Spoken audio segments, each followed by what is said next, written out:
আসসালামু আলাইকুম, welcome to Ayans cooking. যে যেখান থেকে আমার ভিডিও দেখছেন আশা করি মহান আল্লাহর রহমতে ভালো আছেন। আরেকটি নতুন রেসিপি নিয়ে চলে আসলাম আপনাদের মাঝে। আজকের রেসিপি কাঁচা মরিচের আচার। কাঁচা মরিচের এই আচারটা অনেক মজা হয়। সাদা ভাত, পোলাও, খিচুড়ি, বিরিয়ানি সব কিছুর সাথে খেতে খুবই দারুণ লাগে। চলুন তাহলে আচারটা তৈরি করে ফেলি। প্রথমে একটি মশলা তৈরি করে নিব।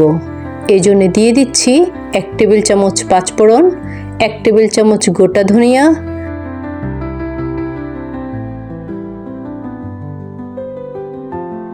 জিরার গুঁড়া 1 চা চামচ। এখন এই সবগুলো উপকরণকে হালকা আঁচে টেলে নেব।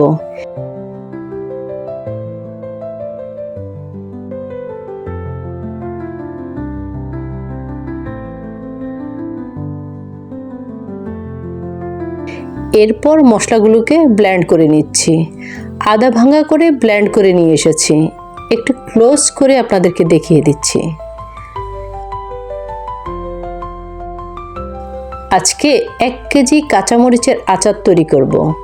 আমি এখানে কাঁচা এবং পাকা উভয় ধরনের কাঁচামরিচ নিয়েছি।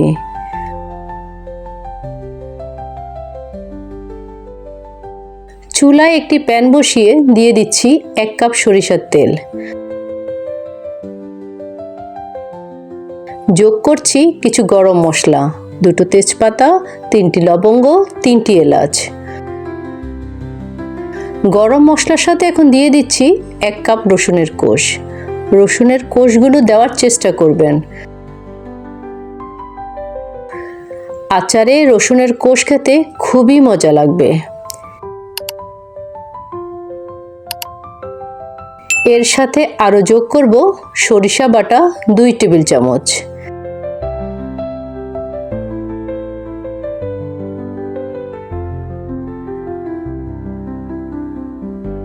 দিয়ে দিচ্ছি স্বাদমতো লবণ। লবণটা আমি এখানে একটু কম দিব। কেন কম দিচ্ছি সেটা পরে জানিয়ে দিচ্ছি। কালার আসার জন্য দিয়ে দিব 1 চা চামচ হলুদ, আর দিয়ে দিব 1 চা চামচ মিষ্টি মরিচের গুঁড়ো। কাঁচা মরিচের আচারে যেহেতু কোনো টক থাকে না, এজন্য এখানে দিয়ে দিচ্ছি তেঁতুলের কাঠ 2 টেবিল চামচ। মিষ্টির ব্যালেন্সের জন্য দিয়ে দিব 2 টেবিল চামচ চিনি। এ পর্যায়ে যোগ করব কাসুন্দি 2 টেবিল চামচ। কাসুন্দি দিয়ে দিচ্ছি, এটি আমার বাসায় তৈরি করা। এখন সবগুলো উপকরণকে ভালোভাবে মিক্স করে নিচ্ছি। সবগুলো উপকরণকে 10 মিনিট কষিয়ে নিচ্ছি। গ্রেভিটা আমার একদম জুসি হয়ে গেছে। এই পর্যায়ে যোগ করব কাঁচামরিচ। কাঁচামরিচগুলোকে কিন্তু পানি ঝরিয়ে নিতে হবে। আমি অলরেডি পানি ঝরিয়ে নিয়েছি। আরও যোগ করব আধা ভাঙা সেই মশলাটি, যেটি আমি প্রথমেই তৈরি করে নিয়েছিলাম। কাঁচামরিচগুলোকে মশলাটার সাথে ভালোভাবে মিক্স করে নিব। যে পরিমাণে ফ্লেভার আসছে, আচারটি তৈরি না করলে মোটেও ফিল করতে পারবেন না। আচারটাকে ঢেকে আমি 10 মিনিট রান্না করব।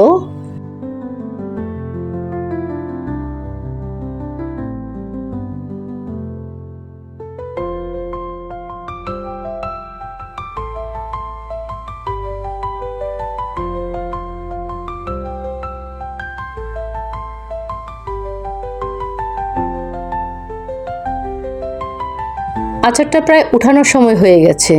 এ পর্যায়ে যোগ করব বিট লবণ 1/4, অর্থাৎ 4 ভাগের 1 চা চামচ। বিট লবণ খাবারকে টেস্টি করে।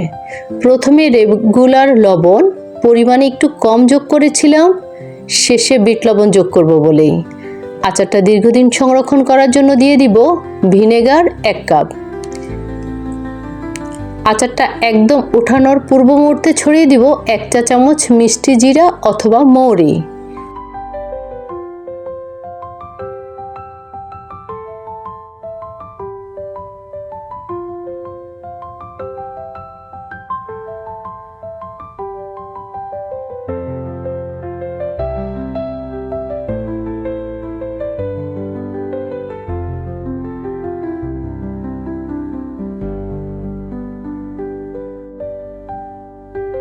আমার আচারটা প্রায় তৈরি হয়ে গেছে।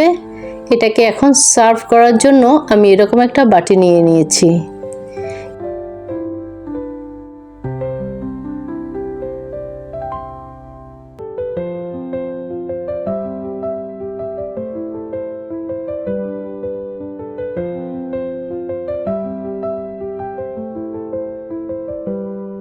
কি সুন্দর একটি অ্যারোমা বের হয়েছে।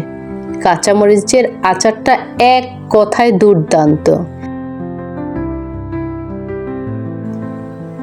খিচুড়ি বা গরম ভাত একদম জমে যাবে যদি সেখানে কাঁচামরিচের আচারটা থাকে। তাহলে তৈরি হয়ে গেল দারুণ স্বাদের কাঁচামরিচের আচার। কাঁচামরিচের দাম কম থাকতে থাকতেই এই আচারটাকে তৈরি করে সংরক্ষণ করে রাখবেন।